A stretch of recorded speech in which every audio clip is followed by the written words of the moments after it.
శ్రీమాత్రే నమ. జయ గురు దత్తాత్రేయ నమ. ఈ వీడియోలో మనం మేషరాశి వారికి ఏప్రిల్ 26 నుండి మే 2వ తారీఖు మధ్యలో జరగబోయే వారఫలాలు పరిశీలించినప్పుడు మరి మేషరాశి వారికి ప్రస్తుతం రాశి అందే రవిగ్రహం ఉచ్చస్థితిలో ఉండడం వలన వీరి యొక్క కాన్ఫిడెన్స్ లెవెల్స్ చాలా విపరీతంగా ఉంటాయి. ఏదైనా పని ధైర్యంగా ప్రారంభించి దాన్ని పూర్తి చేయడం జరుగుతుంది. మీలో ఉన్నటువంటి టాలెంట్కి విద్వత్తుకి తగిన గుర్తింపు రావడం జరుగుతూ ఉంటుంది. ఇదే సమయంలో మీ సంతానం యొక్క అభివృద్ధి మీకు చాలా సంతోషాన్ని ఆనందాన్ని కలిగించడం జరుగుతూ ఉంటుంది. వారు మంచి నేమ్ సంపాదించడం వల్ల ఏదైనా ఒక పరీక్షలో కానీ కాలేజీ సీటు సంపాదించడంలో కానీ మీకు సంతృప్తికరమైనటువంటి ఆనందాన్ని మీ సంతానం ద్వారా మీరు పొందగలుగుతూ ఉంటారు. మీ సంతానం యొక్క అభివృద్ధి మీకు గర్వకారణం అవుతూ ఉంటుంది. అదే మీరు చిన్నవారై ఉంటే మీ తండ్రి గారికి ఏదో ఒక అభివృద్ధి, ఒక రాజకీయ పదవి లాంటిది రావడం జరుగుతూ ఉంటుంది. మొత్తం మీద మేషరాశి వారికి రాశి అందే రవిగ్రహ సంచారం వీళ్ళ జీవితంలో చాలా గొప్ప సమయం అటుది. అంటే వీళ్ళకి ఒక విధంగా పూర్వపుణ్యం జనరేట్ అవుతుంది. వీళ్ళ ఒక ఆకర్షణ పెరుగుతూ ఉంటుంది. ఎక్కడికి వెళ్ళినా సంపూర్ణంగా సక్సెస్ఫుల్గా తిరిగి రావడం జరుగుతూ ఉంటుంది. ఇక ప్రధానంగా ధనస్థానంలో శుక్రగ్రహం అది స్వక్షేత్రగతుడే ఉండడం వల్ల ఇంచుమించుగా ఈ వారం అంతా కూడా శుక్రుడు కుటుంబ స్థానం మరియు ధనస్థానం వాక్స్థానంలో ఉండడం వల్ల ఇది ఆర్థిక పరంగా మీకు చాలా అనుకూలంగా ఉంటుంది. ఏదో ఒక శుభకార్యం మీ కుటుంబంలో జరగడం కానీ మీరు కుటుంబ సమేతంగా ఏదైనా శుభకార్యంలో పాల్గొనడం కానీ జరుగుతూ ఉంటుంది. ఆర్థిక పరంగా చాలా అనుకూలంగా ఉండడం జరుగుతుంటుంది. అలాగే కుటుంబ అవసరాలకి ఏదైనా ఒక బంగారు వస్తువులు కానీ వెండి నగలు కానీ ఎలాంటి ఏమన్నా సమకూర్చుకోవడం అది జరుగుతూ ఉంటుంది. అలాగే ఈ రాశిలో ఉన్నటువంటి స్త్రీలకి వారి యొక్క వాక్చాతుర్యం పెరుగుతుంది. కుటుంబ సమస్యలు ఏవైనా ఉంటే పరిష్కారం అవుతాయి. దగ్గర బంధువులతో ఉన్నటువంటి విభేదాలు చాలా వరకు సమసిపోవడం జరుగుతుంది. అలాగే ఈ వారంలో మీకు దూరమైనటువంటి ఒక మిత్రుడు కానీ ఒక బంధువు కానీ తిరిగి మళ్ళా కలుసుకోవడం జరుగుతూ ఉంటుంది. ఇక ప్రధానంగా 12వ స్థానంలో 3 గ్రహాలు ఇంచుమించి ఈ వారం అంతా సంచరించడం జరుగుతూ ఉంది. అందులో బుధగ్రహం తృతీయ షష్టాధిపతిగా బుధుడు వ్యయస్థాన సంచారం వల్ల మరి మిత్రుల వల్ల అయితేనే, అన్నదమ్ముల వల్ల అయితేనే, దగ్గర బంధువుల వల్ల అయితేనే కొంత నష్టపోవడం జరుగుతూ ఉంటుంది. అలాగే ఏదైనా ఎలక్ట్రానిక్ పరికరాలు కలుగుతూ కానీ పిల్లల యొక్క చదువు, వారి యొక్క ఎలక్ట్రానిక్ పరికరాలు, స్కూల్ ఫీజులు వగైరా వగైరా వాటి కొరకు ఎక్కువ ధనం ఖర్చు పెట్టవలసి ఉంటుంది. అలాగే మీ వ్యక్తిగత అవసరాలతో పాటు మీ దగ్గర బంధువులకు కానీ మిత్రులకు కానీ కొంత ఆర్థిక పరమైనటువంటి సహాయం అందించవలసి ఉంటుంది. డైరెక్ట్గా చెప్పాలంటే మీరు ఎవరికన్నా కొంత రుణాన్ని వారి అవసరానికి తప్పనిసరి పరిస్థితుల్లో ఇవ్వడం జరుగుతూ ఉంటుంది. ఇంకా ప్రధానంగా కుజుడు రాశి అష్టమాధిపతిగా ఉన్నటువంటి కుజుడు 12వ స్థాన సంచారం వల్ల స్థిరాస్తులు కొనే ప్రయత్నం నెరవేరుతుంటుంది. ఏదైనా మీ యొక్క అన్నదమ్ములకి కొంత ఆర్థికపరమైన సహకారం అందించవలసి ఉంటుంది. గృహ నిర్మాణం చేయాలని మీ ఆలోచన కానీ ఏదైనా కొత్త గృహాన్ని కొనుక్కోవడం కానీ ఇటువంటి కొన్ని ఏర్పాట్లు జరగడం జరుగుతూ ఉంటుంది.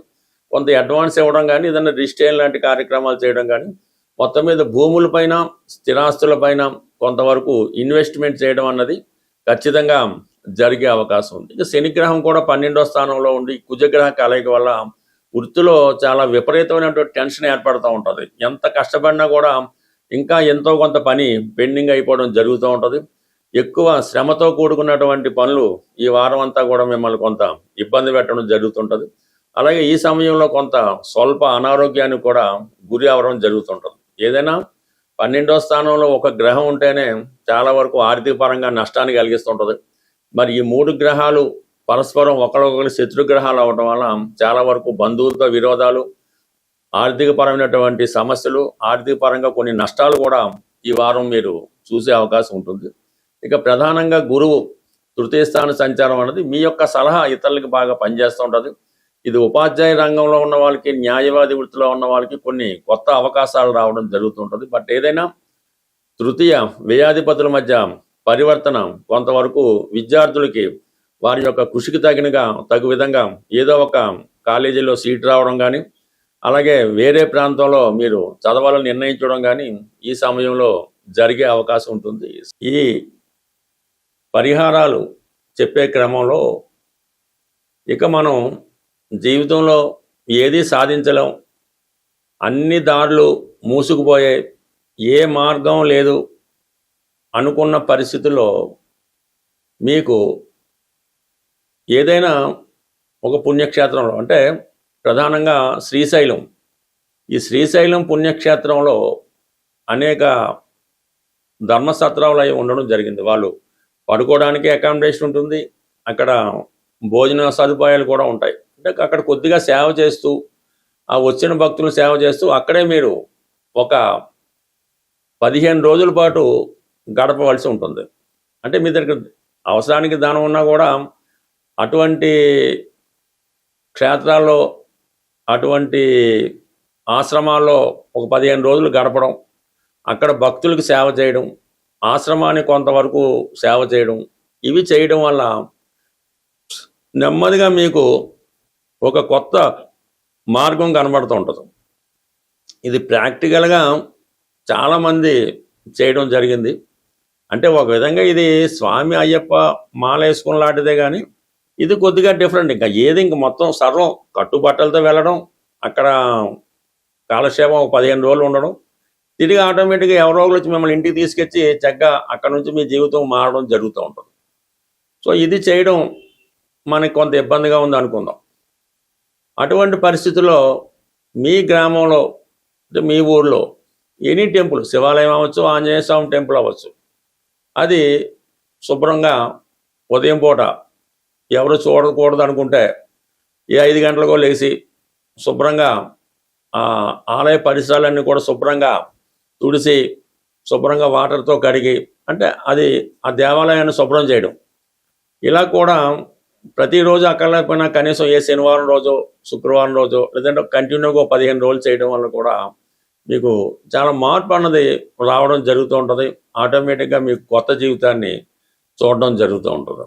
అంటే ఇవి చెప్పడానికి, చేయడానికి కొంత కష్టంగా ఉన్నప్పుడు కూడా ఇవే అసలైనటువంటి పరిహారాలు తప్ప, ఇవి చాలా వరకు మిమ్మల్ని జీవితంలో మార్పుకి కారణమవుతూ ఉంటాయి.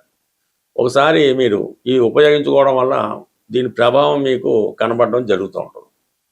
సో ఇది కాకుండా వేరొక రెమెడీ కూడా ఉంది. అంటే ఇది ఇంకా పవర్ఫుల్గా ఉంటుంది. మీరు బాగా ఇబ్బందుల్లో ఉండడానికి వేరే మార్గం లేదు, ఇంట్లో భోజనం పెట్టడానికి కూడా ఇబ్బంది పడతాను మీకు.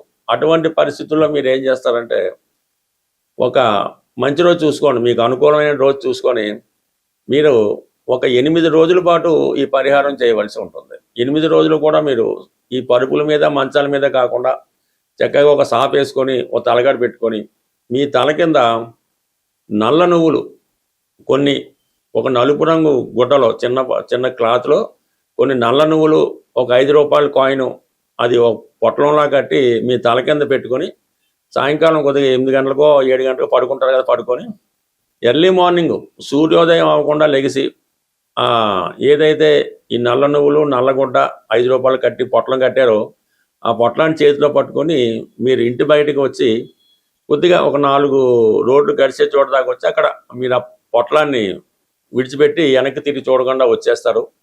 వచ్చి మీ స్నాన కార్యక్రమాలు పూర్తి చేసుకోండి. అలా 8 రోజులు చేయండి. మీరు ఏం చేస్తున్నారో కూడా ఎవరికి కూడా తెలియకూడదు. ఈ 8 రోజుల తర్వాత మీ జీవితంలో కంపల్సరీగా మీరు దేని వల్ల ఇబ్బంది పడుతున్నారో, అంటే ఉద్యోగంలో సస్పెండ్ అయినారు, ఉద్యోగం వస్తుంది, అప్పుల వల్ల ఇబ్బంది పడుతున్నారు, ఆడు కొంతకాలం ఆగుతాడు. ఈ విధంగా మీరు ప్రయత్నం చేయండి. ఇందులో నమ్మకం ఇంపార్టెంట్. చేసి చూడటం వల్ల చాలా మంచి ఫలితం అయితే వస్తుంది. మనం ఏదైనా పరిహారం చేస్తున్నప్పుడు మాత్రం ఈ మద్య మాంసాలకి, స్త్రీలకి దూరంగా ఉండి చేస్తేనే అది వస్తుంది తప్ప, ఇలాంటి కార్యక్రమాలు చేస్తూ మీరు ఎన్ని రోజులు, ఎన్ని సంవత్సరాలు పరిహారం చేసినా కూడా దానివల్ల ఏమీ ఉపయోగం ఉండదు. అందువల్ల పరిహారం చేస్తున్నప్పుడు మాత్రం కంపల్సరీగా నియమంగా ఉండవలసి ఉంటుంది. అప్పుడు మాత్రమే ఈ పరిహారాలు మీకు ఉపయోగపడే అవకాశం ఉంటుంది. స్వస్తి.